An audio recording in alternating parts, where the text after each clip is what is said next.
अब दिल्ली की बात करेंगे कि किस तरीके से आज सुबह भी दिल्ली में स्मॉग की चादर देखी गई, क्योंकि एक्यूआई लेवल लगातार बढ़ता हुआ नजर आ रहा है। प्रदूषण लगातार दिल्ली में बढ़ता हुआ नजर आ रहा है। ये तस्वीरें उसी की हैं। दिल्ली एनसीआर में हवा में आज भी जहर घुला हुआ है।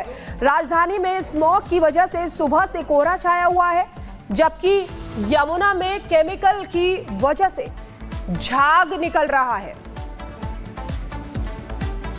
तो देखिए प्रदूषण इस समय कितना भीषण है दिल्ली एनसीआर में। शाहिल हमारे इस समय सहयोगी जुड़ गए हैं पूरी जानकारी के साथ। शाहिल, फिलहाल ताजा अपडेट, आने वाले दिनों में भी क्या इसी तरह की धुंध हमें दिखाई दे सकती है दिल्ली में? शाहिल, देखिए एक्सपर्ट्स की माने तो यही बताया जाता है कि राजधानी जो है आने वाले दिनों में प्रदूषण की चादर से ही ढकी हुई नजर आएगी। फिलहाल सुबह की तस्वीर में दिखाना चाहूँ तो तस्वीर काफ़ी ज़्यादा धुंधली है, विजिबिलिटी जो है काफ़ी कम हो चुकी है। और वजह यही है कि इन दिनों जो है राजधानी में पॉल्यूशन का लेवल काफ़ी ज़्यादा बढ़ता जाता है, जो कि गंभीर श्रेणी में दर्ज किया गया है। आज सुबह के समय राजधानी में ओवरऑल एक्यूआई लेवल जो है 340 के पार जो है दर्ज किया गया है। दिल्ली के ज़्यादातर इलाके हैं, चाहे वो बवाना इलाका हो, वजीरपुर इलाका हो, चाहे वो मुंडका इलाका हो, ये इंडस्ट्रियल एरिया इलाका है। यहाँ पे एक्यूआई लेवल 400 तक पहुंच चुका है, जो कि गंभीर श्रेणी में आता है। तो कहा जा सकता है कि बढ़ते पॉल्यूशन के कारण जो है दिल्ली वासियों को काफी ज्यादा दिक्कतें हो रही हैं, और ऐसे ही आने वाले दिनों में सिलसिला चलता रहा तो लोगों का काफी ज्यादा मुश्किलें बढ़ सकती है। लोगों को सुबह के समय सांस लेने में दिक्कत होती है, क्योंकि सुबह के समय हमने कई लोगों से बातचीत करी। लोगों का यही कहना है कि मॉर्निंग वॉक पे जब वो आते हैं उनकी आंखों में जलन हो रही है, उनको सांस लेने में तकलीफ हो रही है। तो तस्वीर यही दर्शाती है कि बीते कई दिनों से राजधानी जो है प्रदूषण की चादर से ढकी हुई है, जिनका खामियाजा जो है दिल्ली वासियों को भुगतना पड़ रहा है। जी बिल्कुल, बहुत बहुत शुक्रिया साहिल हमारे साथ जुड़ने के लिए। तो साहिल जो है तस्वीरें वहां की दिखा रहे थे कि किस तरीके से वहां पर प्रदूषण लगातार बढ़ता हुआ नजर आ रहा है दिल्ली एनसीआर में, यानी कि राजधानी।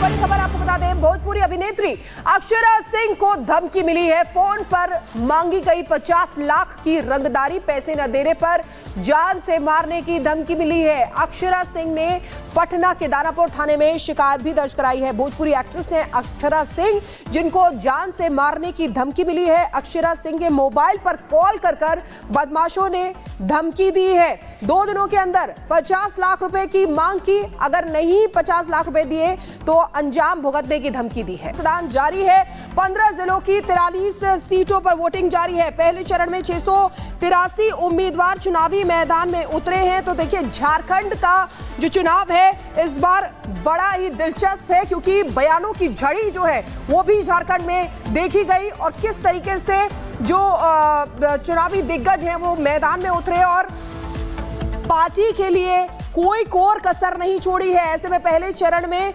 15 जिलों की 43 सीटों पर वोटिंग हो रही है। तो देखिए बटेंगे तो कटेंगे नारा जो बहुत ही हिट रहा, उसकी तोड़ उसकी काट लगातार विपक्षी दल जो है वो ढूंढते रहे।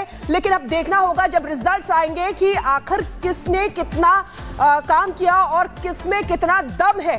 तो पहले चरण में 683 उम्मीदवार चुनावी मैदान में हैं। करीब 1.5 घंटा हो चुका है। मतदाता जो है काफी उत्सुक दिखाई दे रहे हैं और सुबह से ही वोटिंग के लिए अपने घर से निकले हुए हैं। 15 जिलों की 43 सीटों पर वोटिंग लगातार जारी है।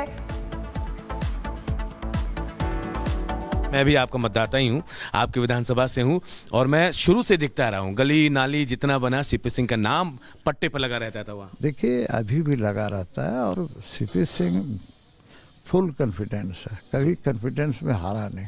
देखिए मैं एक कर्म में विश्वास करता हूँ। देखिए शोर शराबा दिस दैट इस चक्कर में रहता हूँ, कौन क्या बोल रहा है, कौन क्या कह रहा है, इसके चक्कर में मैं पड़ता नहीं हूँ। अपना काम से मतलब रखता हूँ। हमारे क्षेत्र की जनता ठीक रहे, उनके सुख दुख का साथी बना रहूं, ईश्वर से कामना करता हूं कि मुझ में इतनी ताकत दे कि मैं उनके सुख का भी साथी रहूं, दुख का भी साथी रहूं। तो सीपी सिंह आपका अपना है और बाद बाकी सब सपना। मैं महुआ माझी से भी मिल के आया, वो कह रहे हैं कि इस बार मैं फुल कॉन्फिडेंस में हूँ। पिछली बार बहुत कम वोटों का अंदर था, इस बार जीतूंगी। देखिए हर व्यक्ति को कॉन्फिडेंस में तो रहना ही चाहिए, चाहे स्वयं की बात हो या विपक्ष का भी बात हो जी। मैं किसी को भी नहीं कहता कि कॉन्फिडेंस में नहीं रहना चाहिए, बिल्कुल रहना चाहिए। देखिए मनोबल को तो बढ़ा के रखना ही चाहिए। तो किसी का मनोबल है तो मैं मनोबल तोड़ने का काम भी नहीं कर सकता। पिछली बार अगर हम चुनाव की बात करें तो 18% वोट के साथ जेवीएम सरकार पे, आप 33% वोट के साथ भी सरकार नहीं बना पाए। इस बार क्या लग रहा है आपको, क्या परसेंटेज होगा इस बार? देखिए, मैं परसेंटेज तो नहीं जानता, इतना जरूर जानता हूँ जो मेरा आकलन है, पूरे झारखंड के अंदर जेवीएम सरकार के खिलाफ एक हवा है जी। क्योंकि लोग परिवर्तन चाहते हैं, इस सरकार से ऊब चुके हैं। इतना नकारी सरकार है कि आप कल्पना नहीं कर, इतनी भ्रष्टाचारी सरकार है कि आप कल्पना नहीं कर सकते। तो आम जनता को तो नीचे थाना से लेकर ऊपर तक ज़रूरत पड़ता है। बिना पैसा का तो कहीं कोई काम नहीं होता, बिना घूस दिए कोई काम होता नहीं। हर चीज़ें यहाँ पर ऐसी बालू से लेकर के हर चीज़ें ऐसी गायब हो गई हैं। तो नीचे कर लीजिए ये, नहीं प्लीज। दिखे तो हाँ, ठीक जी। सर, अपने मताधिकार प्रयोग कर चुके हैं, क्या कुछ कहेंगे, मैसेज क्या होगा?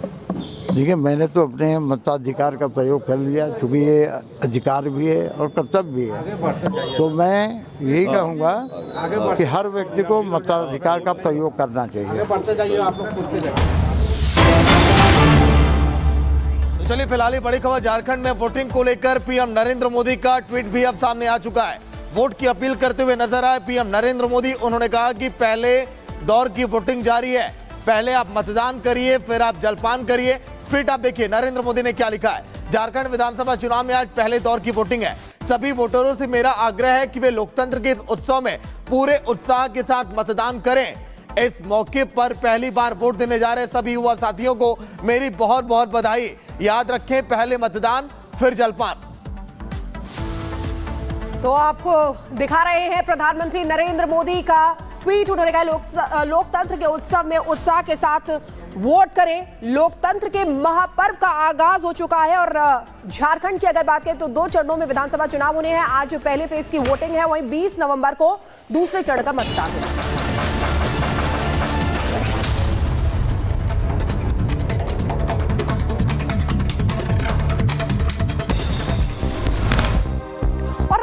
के साथ खबरें देखेंगे। झारखंड में पहले चरण के लिए मतदान जारी है। शाम 5 बजे तक होगी वोटिंग। वहीं कुछ संवेदनशील इलाकों में केवल 4 बजे तक ही वोट डाले जाएंगे।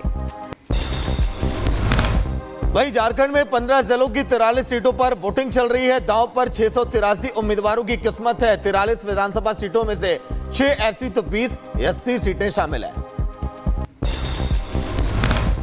पहले चरण के चुनाव में पूर्व मुख्यमंत्री चंपई सोरेन समेत कई बड़े नेताओं की किस्मत का होगा फैसला। 23 नवंबर को आएगा परिणाम। 43 सीटों के लिए बनाए गए 15,344 मतदान केंद्र, पोलिंग बूथों पर सुरक्षा के भी कड़े इंतजाम किए गए। झारखंड चुनाव को लेकर पीएम मोदी ने किया पोस्ट। मतदाताओं से की वोट करने की अपील। वहीं पहली बार वोट करने वाले युवाओं को दी बधाई।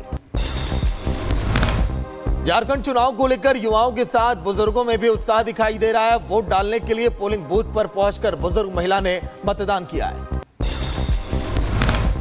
10 राज्यों की 31 विधानसभा और वायनाड लोकसभा सीट पर उपचुनाव भी है। आज शाम 6 बजे तक डाले जाएंगे वोट। मतदाता अपने मताधिकार का इस्तेमाल कर रहे हैं। एमपी के बुधनी विधानसभा क्षेत्र में उपचुनाव को लेकर वोटिंग लगातार जारी। लोग अपने मताधिकार का इस्तेमाल कर रहे हैं। बूथों पर सुरक्षा के कड़े इंतजाम किए गए। छत्तीसगढ़ के रायपुर दक्षिण विधानसभा क्षेत्र में भी उपचुनाव को लेकर वोटिंग जारी। मतदान करने के लिए घरों से बाहर आ रहे हैं लोग।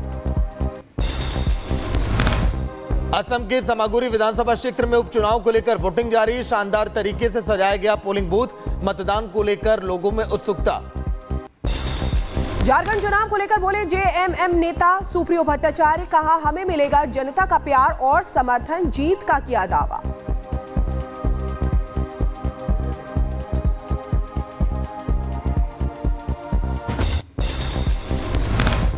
भारतीय जनता पार्टी अब एक हारी हुई लड़ाई लड़ रही है। उनके जो हताशा और निराशा और जो डर है वो बता रहे हैं कि वो ये चुनाव हार चुके हैं।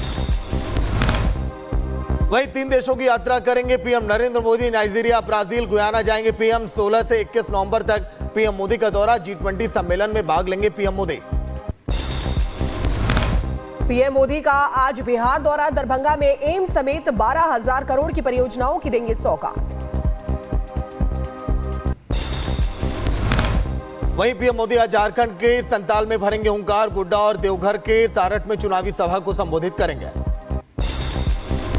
हरियाणा विधानसभा का सत्र आज से शुरू होगा। जॉब सिक्योरिटी समेत 6 बिल पेश करेगी सरकार। 18 नवंबर तक चलेगा विधानसभा का सत्र। महाराष्ट्र के चुनाव को लेकर बीजेपी नेताओं की सभा। आज गृह मंत्री अमित शाह आज 2 चुनावी रैलियों को करेंगे संबोधित। महाराष्ट्र में आज फिर चुनावी हुंकार भरेंगे सीएम योगी आदित्यनाथ। 3 रैलियों को करेंगे संबोधित।